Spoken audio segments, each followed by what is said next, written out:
Всем привет! Меня зовут Алина. Мамдар менен балыкчыга барып, мага 2 помада келип берген.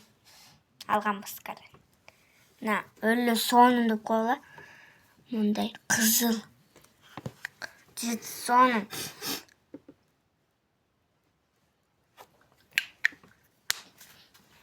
Эме оозун кесилип атканда жардам берет да. Аны экинчиси мындай эле да.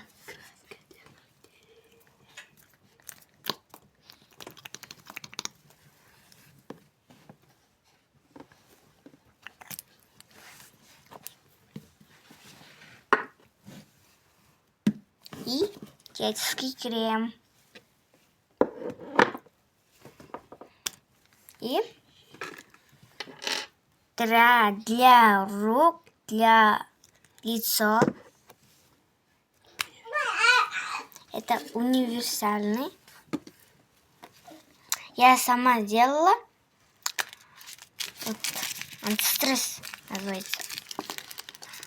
Короче, Кытайда өлө сонун тренд болду. Мектепте сатып 1 сомдук. Анан мектепке вантик. Мындай вантик. Анан золотые сережки. Вот.